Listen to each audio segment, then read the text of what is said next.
Hello दोस्तों, स्वागत है आप सभी का मेरे इस YouTube चैनल में। दोस्तों, आज की कहानी है बरसात की एक रात। जितना सुंदर शीर्षक है उतनी ही सुंदर ये कहानी है और इस कहानी को लिखा है सौम्या पांडे मैम ने। तो दोस्तों, इस वीडियो को पूरा ज़रूर सुनिएगा। ये कहानी आपको बेहद ज़्यादा पसंद आएगी, ये मैं आपसे वादा करता हूँ। इस कहानी को शुरू करते हैं। शाम होने को आई थी। सुनैना भाग भाग कर घर के सारे काम समेट रही थी और मन ही मन बड़बड़ाती जा रही थी। ओहो, प्रकाश के आने का समय हो गया है। जल्दी से चाय की तैयारी कर लेती हूँ, जिससे कि कुछ पल सुकून के बिता सके हम साथ साथ, वरना तो समय ही नहीं मिलता है जिंदगी की उलझनों से। कि जब से शादी हुई है वो अपने ऑफिस और मैं अपने घर के कार्यों में फंसी रहती हूँ। प्रकाश के अलावा कोई और है भी तो नहीं घर में जिससे सुख दुख बांट लूँ, और भी ना जाने क्या क्या। अभी वो भागा दौड़ी में लगी ही थी कि किचन की खिड़की से अचानक से लप से बिजली चमक गई। ऐसा लगा मानो घर के भीतर ही प्रवेश कर गई हो। एक क्षण के लिए तो सुनैना सहम सी गई, फिर अचानक कुछ याद सा करते हुए वो भागती हुई छत पर जा पहुंची। हे भगवान, यहाँ तो मेरे सारे कपड़े फैले पड़े हैं, जल्दी से उठा लूं, नहीं तो बारिश में भीग जाएंगे। और दरवाजा भी खुला है, प्रकाश भी आते ही होंगे।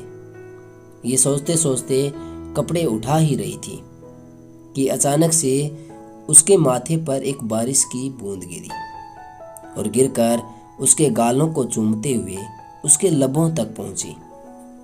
सुनैना जैसे मदहोश सी हो गई थोड़ी देर के लिए। लगा जैसे बचपन जी उठा हो। फिर एक और बूंद, टप टप टप। और बूंद बूंद के पीछे खेलती मचलती सुनैना इस तरह खो गई कि उसे समय का भान ही न रहा। बारिश की बूंदें लगातार घनी और घनी होती जा रही थी।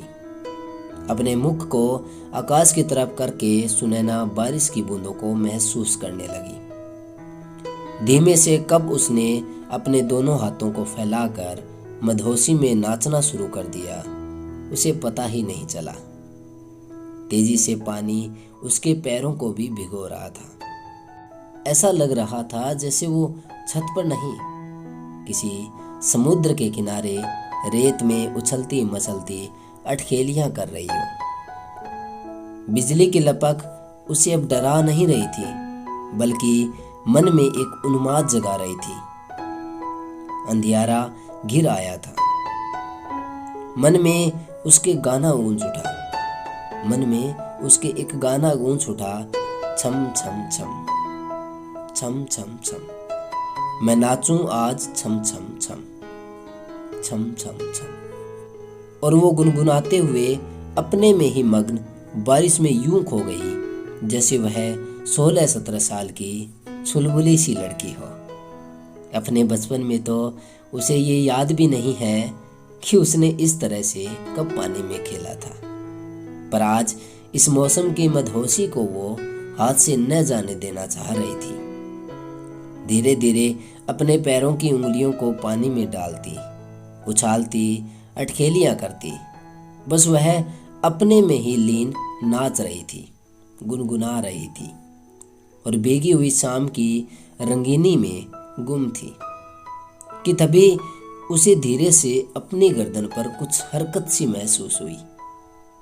पलट कर देखा तो उसके पति प्रकाश पीछे खड़े हुए थे। एक पल को तो वो सहम सी गई, पर प्रकाश ने उसे चुप रहने का इशारा किया। फिर धीरे से उसका एक हाथ अपने हाथ में लेकर वह दूसरा हाथ अपने कमर में डालकर उसे अपने इतने करीब खींच लिया कि बस सिर्फ सांसों को महसूस करने की ही जगह बची थी। सुनैना को ऐसा लग रहा था जैसे वो किसी सपने में जी रही हो। मदहोशियाँ बढ़ गई थी, दीवानगी बेपरवाह थी। दोनों एक दूसरे के गले में बाहें डाले न जाने कितनी देर तक ऐसे ही खोए रहे। उन्हें पता ही नहीं चला कि बारिश की बूंदों से उनका तन ही नहीं बल्कि मन भी भीगा भीगा हो गया है।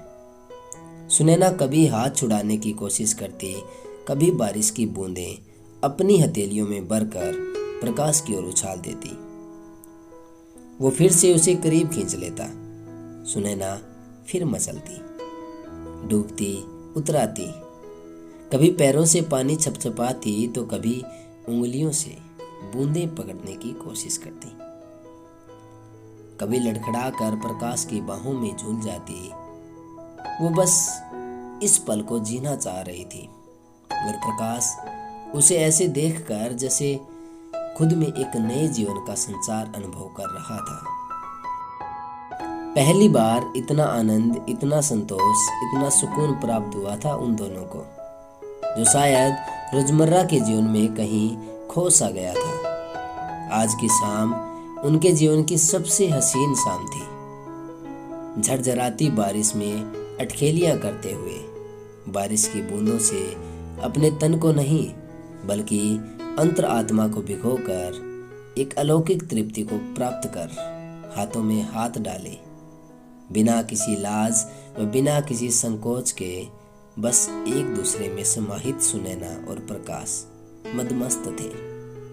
अभी तक सुनैना तो बस जी रही थी, पर आज वो खिल उठी थी।